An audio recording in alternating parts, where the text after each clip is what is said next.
How to become successful in every niche. This is what we're going to talk about in this video today. So we all know this type of people who take on any business and become successful in any of them. They just had an idea to sell books online or start a YouTube channel, and then you see them in a year and they're doing absolutely well, absolutely great with every niche. And it seems like they spread this confidence and they spread this, I don't know, you can call them like a jack of all trades and etc. And we all want to be like them. We all want to do like them. And every time we see a person like this, we just want to ask them, what's your secret?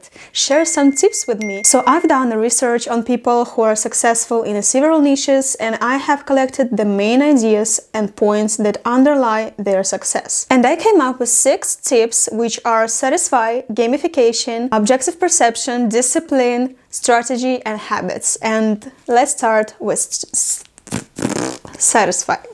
So the thing about satisfy is that any business we want to succeed in must satisfy us. So we need to understand what problem it solves, what benefits we take from it, and how it improves our life. So just ask yourself a simple question: do I really feel satisfied when doing this, and what specific advantages it gives to me? And the thing about satisfaction, that it gives you a feeling of attachment, a feeling of attraction and zeal for it. So you start to crave to do it. You begin to focus on it more, and you start to spend more time doing this. You start to give it more of your free time, and you start to focus on it. You start to spend your main resources, energy, time, motivation, and etc. on this thing, just because it satisfies you. To love what you do and to be excited about what you're doing is the first key. But we're used to spend like a lot of time finding this task or this business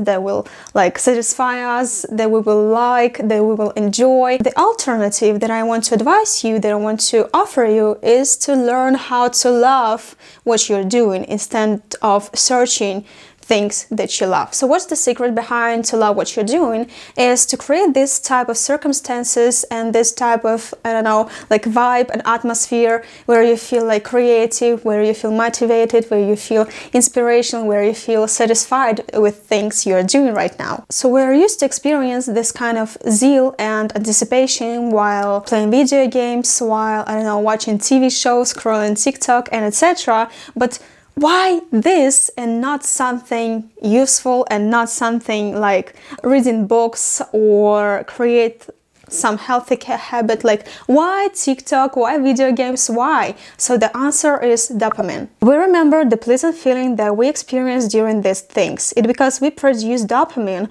while things like watching TikTok, playing video games, and etc. And that's why we want to spend more time doing these things. So if we didn't like to watch TV shows, play computer games, and scroll TikTok, we would hardly be so drawn to it and devote every free minute to these activities. And many be like, oh yeah, Valeria, it's all clear, but it's not that easy to artificially evoke feelings. And yeah, it's not. It's not like you're just starting to love something. It's not like, oh, okay, now I need to love going to the gym. Now I need to enjoy it, even though I hate going to the gym, or I hate, I don't know, making YouTube videos. If you like push yourself every time.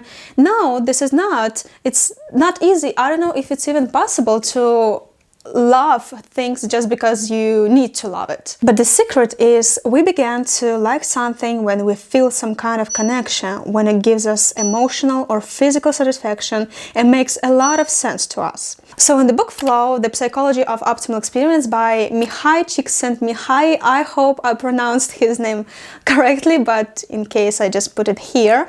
And in this book, he described how and why it's possible to experience a flow. The main idea is that the activity should bring us some kind of satisfaction and positive result as often and as quickly as possible. So the problem is, if you have only one goal on the way to accomplish it, then your motivation will slowly go down, down, and down. So how to experience this flow more often? So the thing about flow is that you need to accomplish smaller things, smaller goals every day or every other day or every week. So let's move on to gamification. And gamification is to entertain yourself on the way to a certain goal.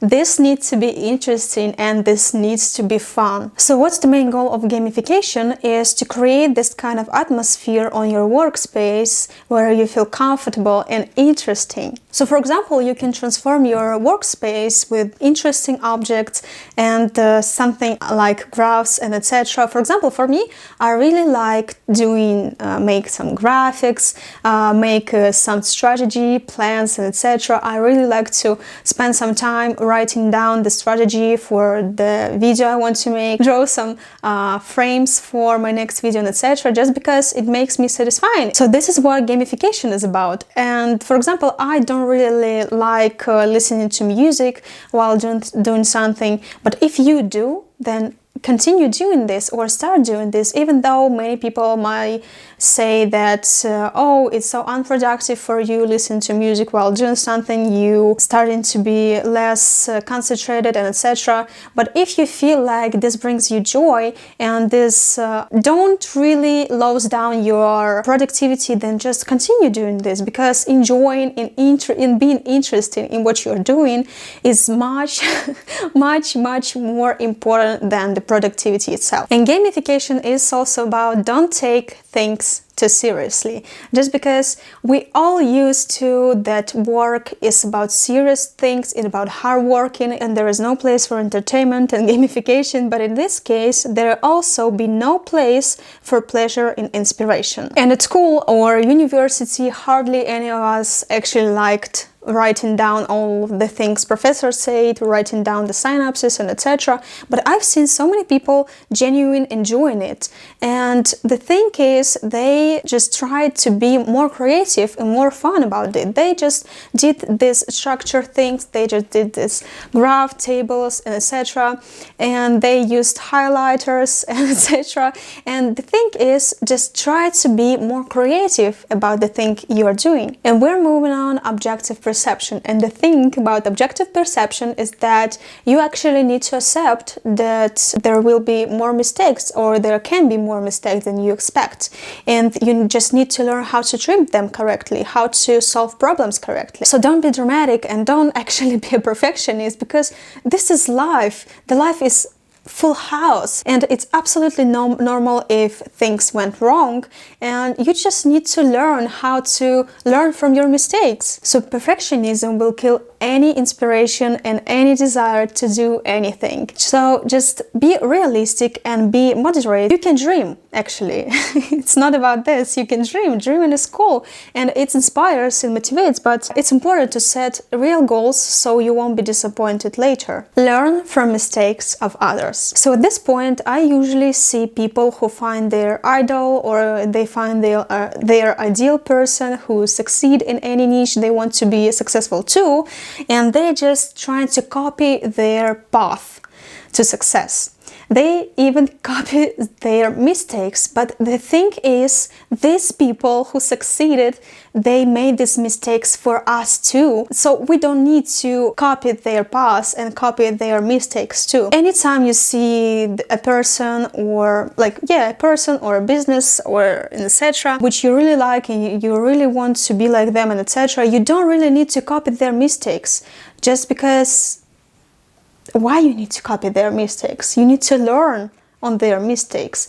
I usually just see this type of case where people just oh, she's so cool or he's so cool, I just need to follow them. I need to hold their path and also their mistakes too, because if they learn something from this mistake, then I will learn too. Yeah, this is kind of right, but the thing is, you can learn from their mistakes. For example, if I make mistakes, you don't need to copy my mistakes. You need to learn from my mistakes and from my experience. This is what I'm talking about. So discipline, discipline, discipline, and discipline. This is what we're talking about this whole year 2022. And discipline creates habits. Habits make routines, and routines become who you are daily. And the value of discipline is the way to do things that are needs to be done. And not only practice allow one to establish a positive action, but it helps us train our minds and body and enables us to focus on our goals and to regulate our emotions motion. So someday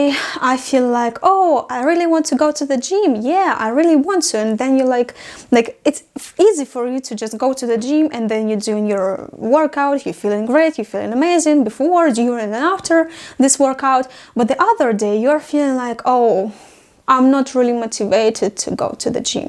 I feel like I don't want to go to the gym. And oh my God, this is the day in my schedule where I have to go to the gym. And then you're like, oh my God, I don't want to. It's really hard for you to go to the gym. So the discipline is about to make things done. And if you're disciplined enough, it will be much easier for you to go to the gym on the day you don't feel like going to the gym. So the cool thing about discipline is that it's the same skill as, I don't know, dancing, for example, or painting, for example, and etc., any other skill. So the cool thing about skill that it can be improved day by day. So for example, let's take dancing. When you're dancing for a month straight, yeah, sometimes it's hard, sometimes it's not, but if every day you're doing the same, I don't know, moving of dancing, I don't really into dancing just because I don't know all this dancer stuff and etc. Just let's take this as an example. So you learning how to dance, and then a month later, you're just looking back at yourself a month ago, and you see that all the stuff that you considered as hard, now you can make them like this. It's easy for you now. So the discipline is the same thing. If you feel like, oh, I don't really want to go to the gym, I'm so lazy right now, and the weather is bad, and etc. So if you improve your discipline as a skill, then it takes much less effort to do something. And once you start it, it's going to be easier and easier every day. Strategy and planning is like one of the main things in anything you do. If you want to build a successful business, you have to have a strategy or a plan. If you want to, I don't know, make a YouTube channel, you have to have a strategy. So this is like one of the most important things. And like a simple plan consists of 5 things. The first one is basic step-by-step plan, when you just writing down all the things you need to do to make this happen. The second thing is what to do if something goes wrong, how you will solve the problems, and etc. It's also what needs to be in your strategy and in your plan.